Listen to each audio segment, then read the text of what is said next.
2026 tipping changes, OBBBA, wage pressure, and how operators can prepare. Hello everyone, and welcome to another TipHaus Insider webinar series. Today we are covering 2026 tipping changes. Really excited as we are at the end of the year and looking forward to what comes down the road in 2026. And spoiler alert, it is a lot. So this will be a dense topic, hopefully very actionable, informational, with some items you can take home and start thinking about today or taking some action on today. So today, going to be covering a number of items, as I mentioned, the one big beautiful bill, the impacts that will have on restaurants, employers, and the employees, how we're dealing with things like wage pressures, how operators can prepare, hybrid tipping models, lots and lots of fun stuff. So if you do not know me, I am Kirk Grogan. I'm a COO and co-founder here at TipHaus. And if you've never attended one of these before, thank you for joining. If you have not attended, or if it's been a while, there are some housekeeping notes we will briefly cover. First and foremost, there is a live chat on the right side of your screen. This is how we will conduct a Q&A at the very end of it, and would love for you to write in questions. If you want to start by letting us know where you're listening in from or calling in from, that would be awesome. But don't wait till the very end to ask your questions. Feel free to ask them as we go, and then at the very end, I will be getting in and answering. As this is a very large webinar today, we are also joined by several members of the team. There's some customer success individuals here. So if you have technical questions, feel free to ask them. And if you see some answers coming back in that chat, that is why. Next, just for everyone's knowledge, we are recording. So as you all are busy restaurant owners and operators, if you have to jump off and handle some fires in the kitchen, literally or figuratively, please go do so. And we will send you off that recording. Similarly, if you have tech issues, anything on that nature, this whole session will be recorded and sent to you by email after it concludes. Last couple items, we do have resources throughout this. So at the very end, you will see a number of QR codes. If you don't have your phone handy, good time to grab it. There's going to be things for free demos if you're not already a customer. There are items for a Starbucks gift card. We will always run pieces on that. And then a updated trends report, our annual trends report we put out on tipping, where you can get early access. And of course, last but not least, as I kind of alluded to, we always do a Starbucks gift card for the winner of one random join. So stick around to the end to see if you're on that, and we will continue right along. With all of that being said, I'm going to give a large disclaimer, as I am going to be talking about the one big beautiful bill, impacts on restaurants, things of that nature. All of this is for informational purposes only. It does not constitute legal, tax, or accounting advice. Please work with your own teams, with your own legal counsel, with your own tax and payroll advisors to understand any of these items. I am here to help. TipHaus is always here to help and consult. Biggest piece for me to be mindful of is understanding that this is something, each state is different. This is changing. You will hear me as I go through this entire presentation. Much of this is still living in a legal gray area. There will be lots of legal challenges around many of these items. States are still adapting. This is right now currently federal. So lots and lots of things to keep in mind. I will do my best to paint the picture clearly for you. Obviously, this is going to be something that is informational only. And what are we covering today? Tipping trends, tip management predictions for 2026. So aiming to be forward-looking to understand some data, we'll unpack what happened through 2025, make some predictions on 2026, and of course, we will also be diving into that one big beautiful bill, how you can prepare yourself, and how TipHaus can help set you up for success if you're looking for a solution. So with that, let's dive right on in, and we'll look at the data to start with. So we run, obviously, a tip management platform, if you're not familiar with TipHaus, and therefore we have access to massive databases of what's going on across the industry. Some easy pieces to see right out of the gate. Should be no surprise if you've been in the industry. Tip days remains relatively standard. Saturday is closer to Sunday this year than previous years, but Saturday remains our top tip day. Sunday, a close second. No surprise that weekends dominate as far as total tip volume.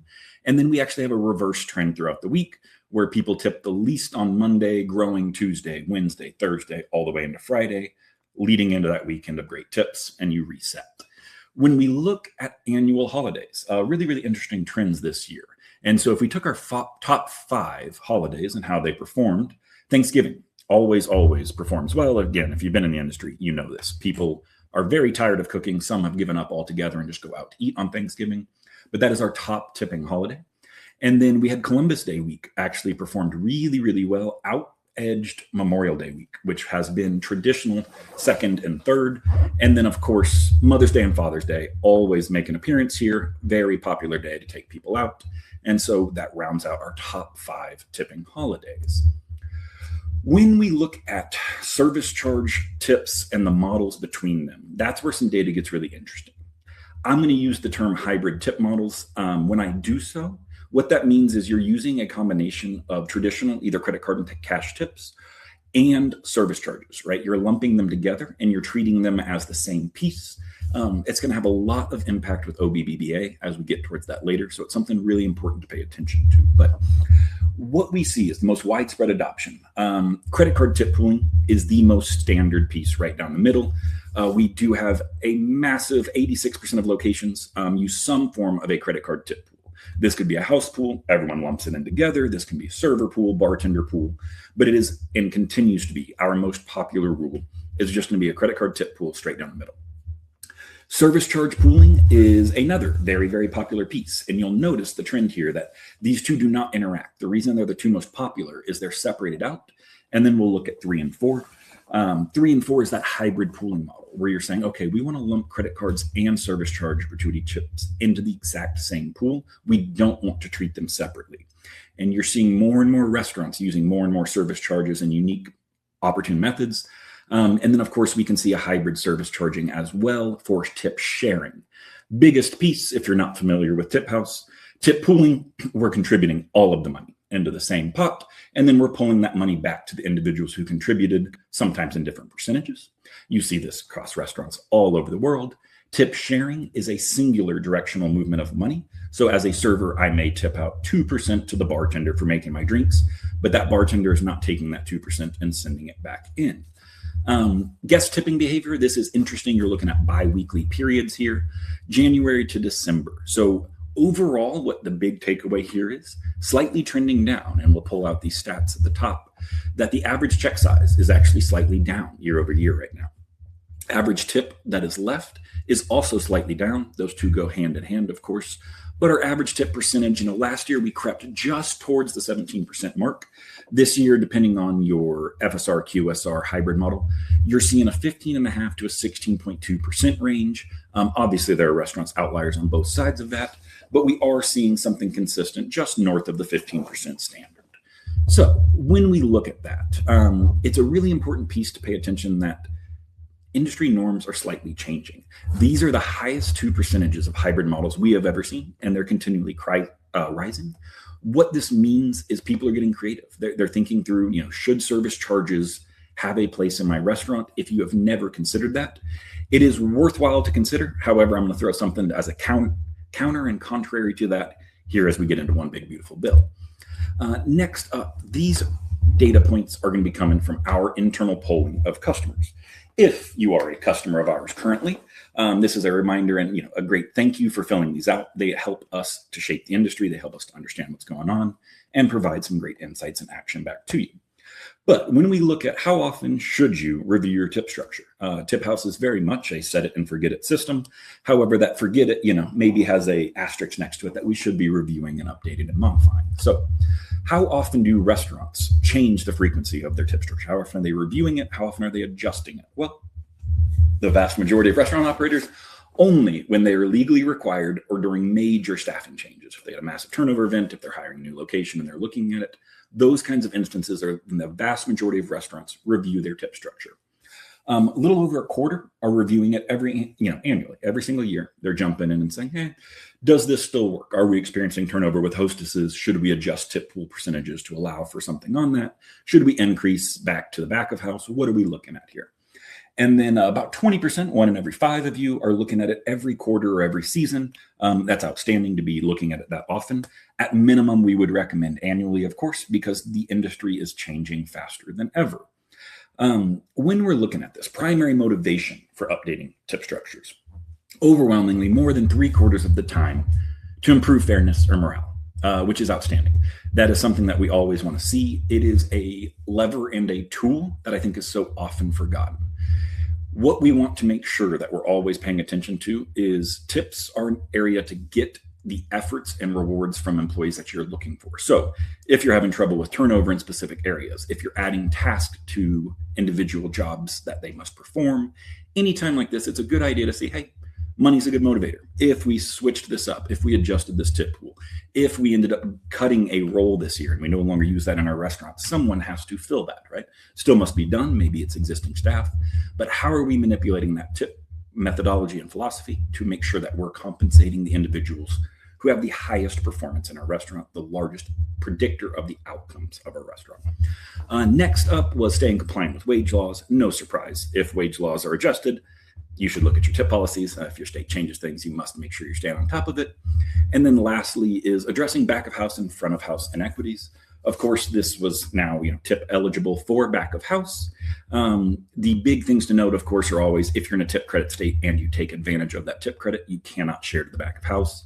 But making sure and looking and recognizing, in my opinion, a long overdue theory that the back of house is critical to the restaurant success, right? If food comes out cold, incorrect, if it does not look appealing, all of those impact tips. And so it's well worth it to explore sharing some with your back of house. A couple other items worth noticing from this. The impact of tip structure adjustments on morale and retention data. So this is, again, from our poll of our internal customers.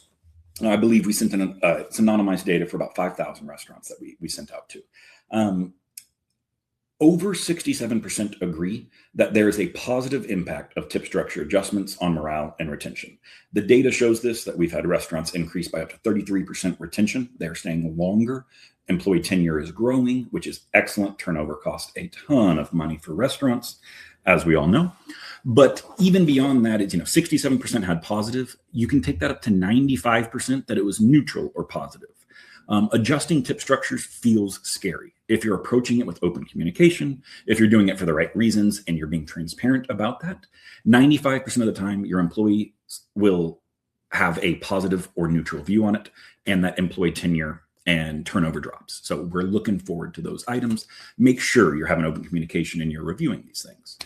Next is the tip and service charge policy reviews. How often are we looking due to tax and labor regulation changes in the past 12 months? A lot has changed. Obviously, OBBBA has passed and things have gone through with that. So more than a third of you made adjusted and implemented changes. You looked at your tip policies, you adjusted items.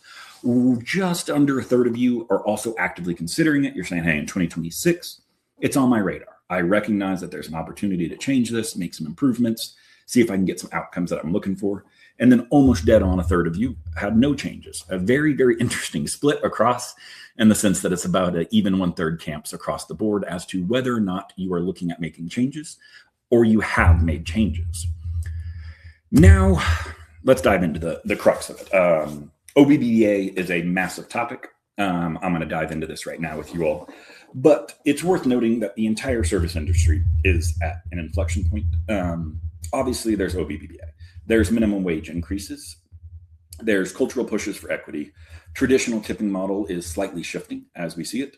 And then there's no secret that labor costs are up, that food costs are up, that specific food items are incredibly difficult to source and hold, that the gig economy is impacting the workforce and the labor market for restaurants. All of these are very, very real. And again, all of these are very, very real reasons to look at the compensation models for your employees and how you're trying to stay ahead of it. Finding ways to be automated with it, finding ways to control costs, keep your best talent, all of the fun stuff that we need to do. So with that, a couple items and trends that we're seeing, that there are shifts towards structured rule-based tipping models. That it is unbelievably important to adopt a digital daily tip access, something that gives employees access to their tips regularly, whether that's daily, whether it's more often than just on a bi-weekly paycheck. We are seeing turnover related to that, where they're going to work at the restaurant down the street that does still pay them.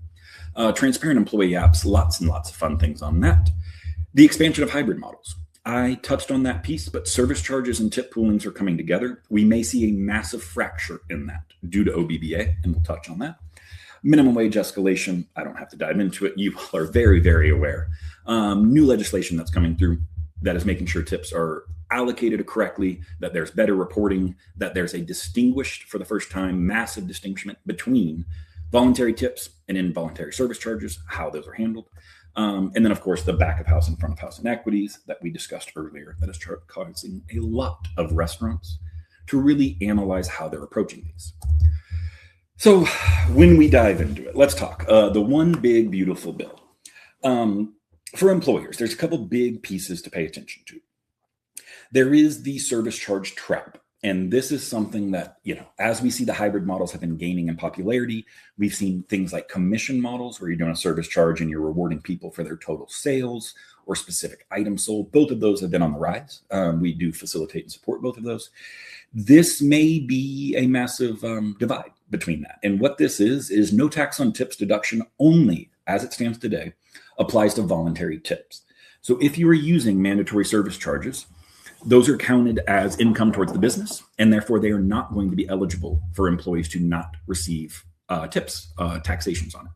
What that means is you're paying that out as a wage to these employees, and therefore is not eligible for the federal no tax on tips policies.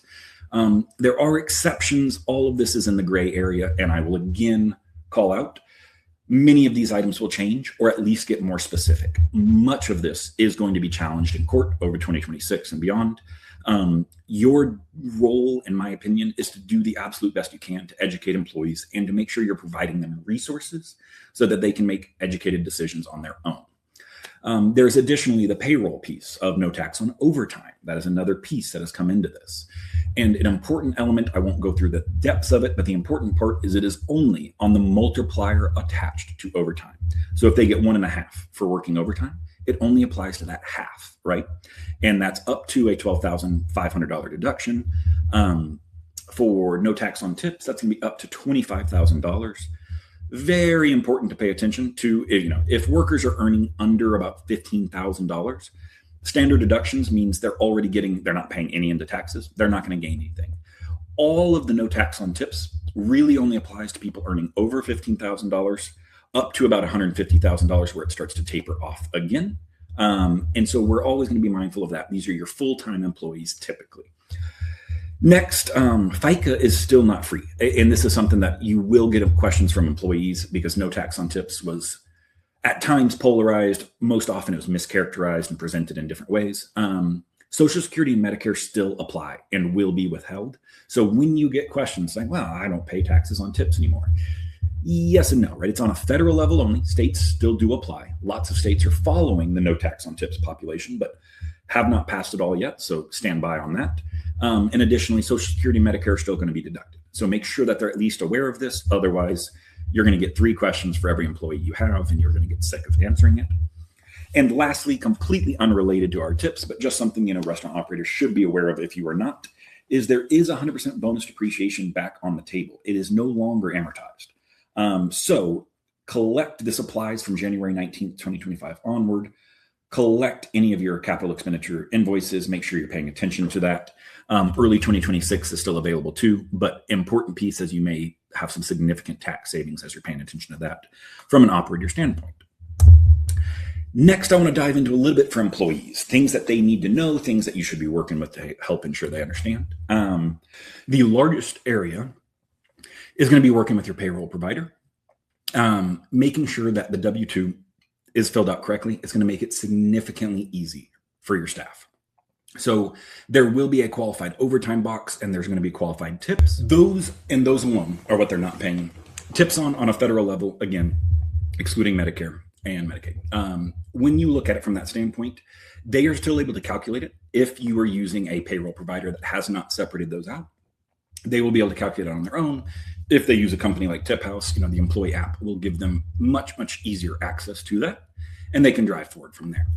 Make sure you are gathering your tip records. So pull your 2025 pay stubs together for your staff. Make sure that they understand that auto gratuities and service charges are not applying to this. You really want to help, and you need to play a support role here. At the end, we'll cover that 2026 is going to get much easier for you. But an important piece is right now what they need to understand. What were the voluntary tips? What were service charges, wages, things of that nature? Again, calculating overtime premium, it's just that extra percentage, whatever your blank and a half is, whatever that section is, that is what's going to be eligible. These should be spelled out on their W-2 form. If you have not chatted with your payroll providers, if you have not gone through that process, it is time to have that conversation with them, or you all will be answering the brunt of these questions, many of which are very delicate and detailed and depend on the employee's choices. And then, of course, for your employees, make sure that when they're going through their tax software, TurboTax has already confirmed that they have a section for this. Lots of the automated tax industry already understands that this is coming, and so they will help you with it and the employees themselves. But just make sure that they're aware of these items, that it is not just the W-2 screen. They need to be paying attention to Schedule 1 of the adjustments to income. They need to be entering those amounts under the new lines that have been created, qualified tip deduction and qualified overtime deduction. So making sure that that piece is available for you is very, very important. And then for 2026, what does that look like? Okay, this year is going to be crazy. The law changed halfway through. We're all adjusting. That's why it's filed at the very end of the year. For 2026, we are getting into much easier land, and all payroll companies should be able to adapt for you. But this is going to be on their regular paycheck. It is not going to be a mass accounting at the end of the year when you're filing. It is going to be something that every single paycheck, they should see a little more money back in their check, assuming they've met the requirements. Again, make sure you're letting them know that there are going to be available taxes on that pending state, whatever state you live in, and ensuring that the federal government for FICA still has items that they are looking at on that front. So lots and lots and lots of dense information. We'll be sending all this out, of course. You'll get the recording. The biggest piece is just start these conversations with your employees. They're going to have a lot of questions. You want to help them retain as much money as possible. That obviously reflects well for you and the tenure that they stay. As a quick recap, $25,000 is eligible for qualified tips. That's going to be for your higher earners, of course. And again, that range is going to be anyone under $15,750, already maxed out deductions. They won't save any on the no tax on tips. When you get above that, up into the $150,000 mark, that is when they are going to see the savings from the tax on tips. And if they happen to earn above $150,000, you're going to start seeing diminishing returns on that. This is for qualified tips only. Again, separating out that it must be a voluntary tip in a traditionally tipped role. You cannot create completely new jobs or roles for individuals and say they are now tipped. The IRS has put out guidance on what roles they consider customarily and often tipped. Those are available on their website. You can find that piece. The employer role, just make sure you're working with your payroll team. Again, on tracking tip income and employee occupation. Make sure that you've got the information that they're going to need and request. And then for future reporting, it's going to be separated out on W-2 1099s. 2026, it's going to be on your weekly, bi-weekly, semi-monthly cadence, whatever your pay periods are. Makes it much, much easier. Really what we have is the next few months of a little bit of learning and chaos. Again, I fully expect courts to get involved. I expect a lot of things to get more solidified. But as it stands today, you've got a couple items in front of you of what to do and how to structure it. Again, if we're running to recap the entire piece, I want everyone to be mindful that looking at periodic adjustments to your tip structure is going to be incredibly helpful for yourself and your team. Hybrid models are dominating right now. They are growing. But again, that massive shift is viable because if they are not a voluntary, if it is an automated service charge, it's not qualified for the OBBBA no tax on tips. Tiered tipping obviously is something that we see a lot of and goes in line with the hybrid models where you're setting up structures in multiple job roles. Real-time digital transparency. If you're not offering this to your staff, you need to. States are passing legislation that they must have access to it. It's something that massively improves that turnover rate that you're seeing in the restaurant industry, people understanding how they're earning money, how much of it they're earning, how they're splitting it with their team members. And of course, we're seeing continual rising regulatory scrutiny, compliance. OBBBA is just one in a long list of adjustments and changes we're seeing over the years, and we should expect as we continue to go forward. With that, there is some options here, of course. TipHaus really can help simplify the OBBBA piece for you. We have defensible rules for the allocation to protect you legally. There is real-time transparency, always given. Simplified reporting, we do have the ability to create those reports where we separate out tips versus service charges for you in case your payroll company is not able to offer it. And then, of course, we do have the opportunities for exporting data into a one-click import for your payroll, cut the admin hours, cut the spreadsheets, make sure it's entering into your payroll system correctly, right? You need to have a source of truth for that data, and that payroll company is only as good as, if you're using an Excel sheet or something like that, it's only as good as the numbers you physically typed in. You want to make sure that you have a system backing you and covering you behind that. With that, team, There are lots of solutions that we offer, of course. We're hard coded on it. We do offer earn tip access. We've got support for hybrid tiered models. We'll stay on top of the OBBBA piece for you. We will always look at that. And then, of course, there's clean, defensible reporting, compliance assurance, all of the fun stuff with it. And I would love to quickly highlight a couple of the restaurants out there that are doing different models with it. But Big Red F, a fabulous customer of ours that we're very close to, they are all tiered tipping. And they will run not only a hybrid approach, but they will also ensure that job codes and seniority has greater percentage pulls from the pool. So they reward that longevity, right? They ensure that you stick around, which is excellent. Suvice, one of my favorite groups, they're a commission-based approach. So they're using something service charge related, where what they're actually looking at is more of a commission sales model. That if you're able to sell these items, it earns you more on the payout to you, and you're getting paid based on a percentage of total sales because there's a mandatory service charge that is getting charged. And then Wood Ranch nailed it with the back of house tipping policies. They are not in a tip credit state, so they were not eligible to pay underneath minimum wage. Therefore, they are eligible to share tips with the back of house. They had exceptional work, and they lowered the turnover of their back of house. Major shout out to them. And I don't know if Jean-Pierre or anyone from that team is on this call, but great job on that rollout. That was awesome to see with it. And what we are going to drive to, a few key takeaways before I dive into the Q&A. And I see that we've already got an incredible amount of fabulous questions, so I'll dive into these. Tip models are evolving, y'all. And operators need to prepare. You need to be taking actions. You need to be reviewing it today. The one big, beautiful bill. The hybrid approaches. There's lots of change coming. Stay on top of it as best as possible. Obviously, we will continue to host webinars. We continue to put out information around it. So please subscribe or listen to us as needed. Join these when you have questions. And then TipHaus is here as a resource to help. Not only do we love working with our customers, we love just getting to help the industry as a whole. If you don't work with us and you still have questions, please feel free to reach out. Like all we want to do is see this industry thrive. And I hate seeing restaurants get caught up in the legal side of it, in the compliance side of it. Anything on that nature that was preventable, that's not why you opened a restaurant. That's something that we're here to help you support. Make sure you're doing things right. Make sure you have the information and answers you need, all of the good stuff with it. I want to say thank you all. If you are not a TipHaus customer, please book. You're welcome to chat with us. If you scan within or you book within the next 48 hours, you will go from a 2-week free trial to a 1-month-long free trial. Just reference that to the individual giving you the demo. And beyond all of that, I cannot thank you enough for joining. I know we're close to the holidays and it's busy times for the hospitality industry, but this is a very dense webinar. Hopefully it had a lot of actionable insights for you, a lot of information.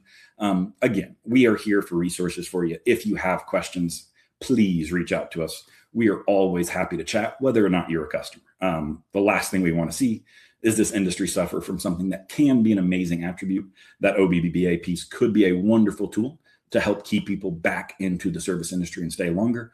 But there is a little bit of work and a little bit of unsure knowledge right now that we have to pay attention to, and we will be doing our best. Obviously, you have all seen that there are some incredible resources in the chat. I know we've got our team chatting in there and going through it. So please don't hesitate to reach out to us. I hope this was advantageous. I hope it was beneficial, and I hope to hear from you all soon. So with that, I will turn it off, and thank you all very much for joining.